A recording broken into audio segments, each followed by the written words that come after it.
everyone. I'm your teacher, Mazantaha. And in this playlist, if you're watching right now, we're going to be discussing everything within the American stream or the American curriculum biology.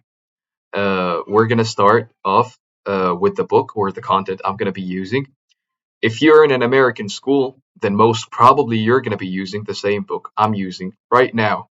Now, as a teacher, I'm going to provide you with everything or every material enough or possible that will be sufficient for you to ace any exam within the topic discussed for today.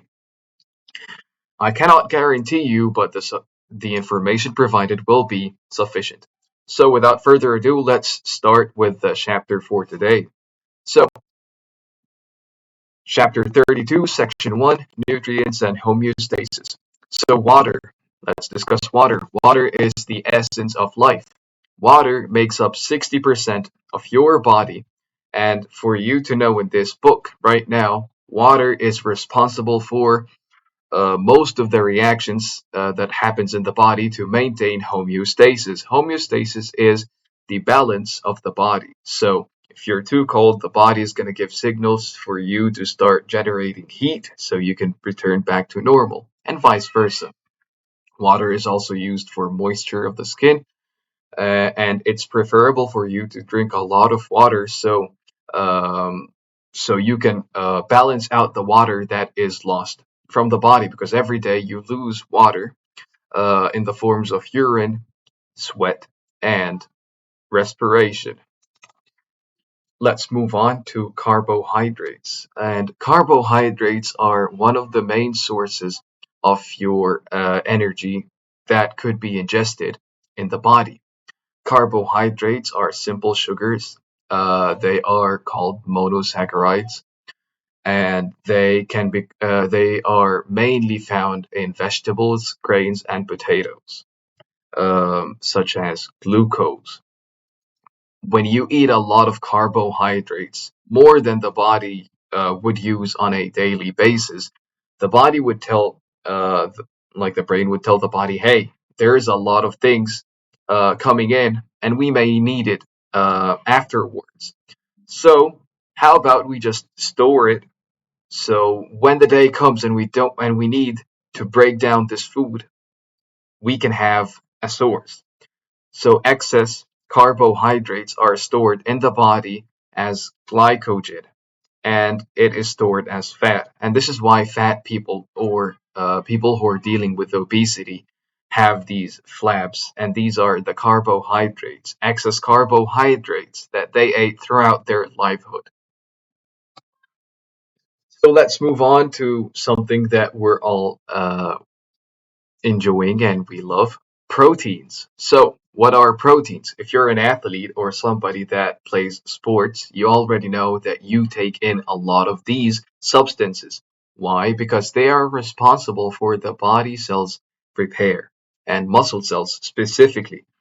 And contrary to belief, if you take in a lot of proteins, you do not get more muscle mass. However, they're going to be converted and stored as glycogen, which is something that we want to avoid. And it's sad that the body cannot interpret taking in more protein as building more muscle.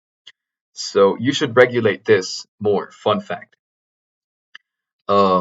We have 20 amino acids, and out of these, our bodies can produce 11. So we take in or we ingest the 9 other proteins from out sources. You should of course, you should underline and put all the information I provided for you in a notebook, because mostly these are the things that are coming in an exam. So let's move on to fats. And fats are the things we all dread. They are the flabs in the body, and they are just dreadful. However, they provide us with the most energy, because carbohydrates provides 4 calories. Proteins provide also 4. However, fats provide even more than both of them combined, 9. We have saturated fats and unsaturated fats. Unsaturated fats are the ones that doctors and dietitians hope that you and I take in more because they are generally considered more beneficial because they're healthier. Fats are also water insoluble. That means that if you take some fat and put it in water, they will not mix. So let's move on to minerals. Minerals are inorganic substances the body uses to carry out processes in the cells and to build or repair tissues, such as a calcium. And if you know milk and calcium, then it's good for your bones. And such and like calcium, other minerals work to help improve and develop your body and help the homeostasis. The figure in front of you helps explain everything related to the minerals and what are they used for by the body. Uh, you should not memorize everything within this. Uh, if I were you, I would just omit the sources and just read it as calcium for blood clotting, bones and tooth, and etc. etc.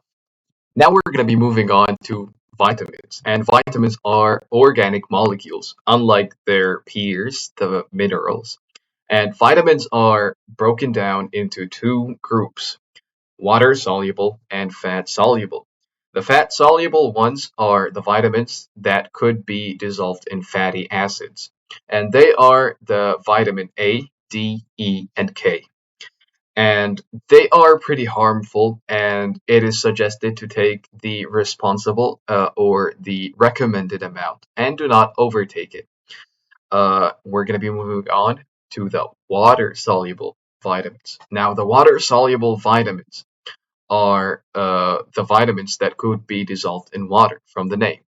And they are very good for the body, and it is recommended for you from you to eat a lot of these vitamins. And you can go online and search, for example, the National Academy of Sciences about the levels or the amounts that are recommended for your age and body. Down below, you're going to be having the essential vitamins. You're not responsible for knowing the names like vitamin A and then the bracket thing. All you have to know is vitamin A is responsible for healthy skin, mucous membranes, and vision, and so on and so forth. You, I would suggest you creating a table and putting one group as the vitamins and the other is the important four.